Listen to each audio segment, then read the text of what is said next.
Hello sa inyong lahat! Welcome back sa aking vlog. Sa episode na to, sama-sama tayo mag-explore sa magandang syudad ng Hanover. Tara na!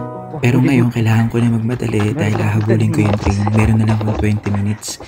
Ito nga, kailangan ko ng tumakbo. Nakakahingal pero kailangan dahil hindi, kailangan ko pa maghintay ng panibagong isang oras. May 5 minutes pa ako, guys.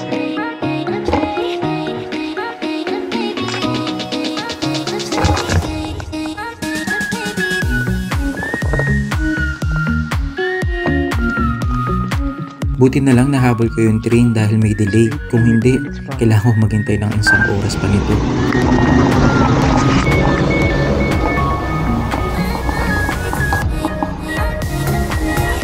Ngayon, namumroblema naman ako dahil itong sinasakyan kong train ay meron na naman delay. Kaya kailangan kong habulin yung train na papuntang Hanover. Tara na, takbo na tayo. Kailangan ko na magmadali.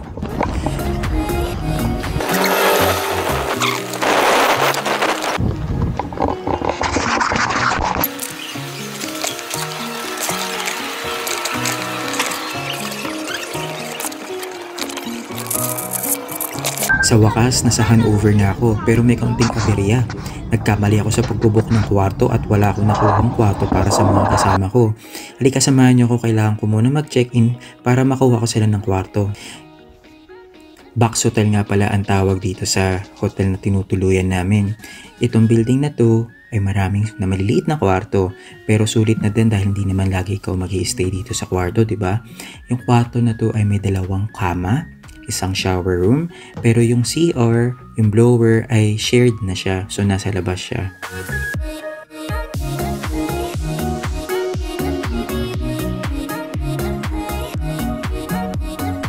Ngayon, nakasettle na tayo, panahon na para mag-explore sa Hanover. Pero kailangan ko pang hintayin yung mga kasama ko. Sila pala yung kaklase ko ng German at nagtatrabaho sila sa Salzwedel, si Agnes at si Lilibet. Ang unang pupuntahan namin ay ang New Rathaus o City Hall, na kilalang landmark dito. Maganda ito at punong-puno ng kasaysayan.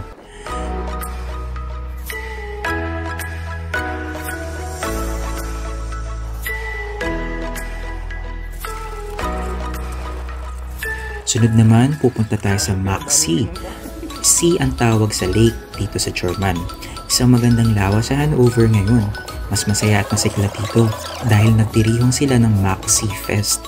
Marami mga restaurant, bar at tao na nag-i-enjoy sa selebrasyon.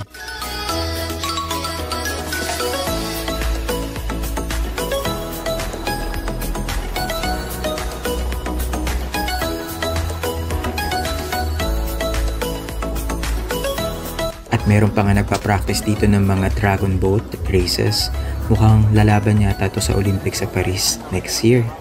Sa dami ng pagkain na pagpipilian dito ngayon, nagpasya kaming subukan ng Spanish cuisine.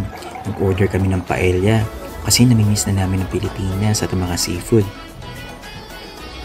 At ngayon, magbigay tayo ng oras para masilayan ang kagandahan ng mga gusali sa paligid ng Nord Elbphang at sa iba pang mga lugar. Punong-puno ng magagandang gusali ang Hanover na pinagsama-sama ang kasalukuyan at kasaysayan. Tunay na isang kahanga-hangang tanawin. Habang naghihintay tayo ng magandang panahon para kunan ng litrato ang Altstadt, nagpasya kami na kumain muna ng masarap na merienda. Ang aking paboritong dessert na crepe na may Nutella at syempre hindi mawawala ang tiramisu na sinamahan ng mainit na tsokolate, vanilla cream at mojito. Sobrang sarap. Ito nga, magtitilim na. Maganda kasi ang kuha dito ng Altstadt kapag gabi. Matapos namin maglakad-lakad at maglibot sa Altstadt, bumalik na kami sa Box Hotel. Nag-check lang ako ng mga emails, ang saglit at pagkatapos ay agad na ako matulog. Kailangan kasi namin magpahinga dahil maaga pa ang aming biyahe bukas. Maraming salamat sa inyong panunood at sa pagsama sa akin sa paglilibot sa Hanover. Abangan ang susunod na episode kung saan tutuklasin namin ang ganda ng Düsseldorf at Cologne. Hanggang sa mga mga kaibigan, huwag niyong kalimutan na i-share, i-like ang aking video. Maraming salamat!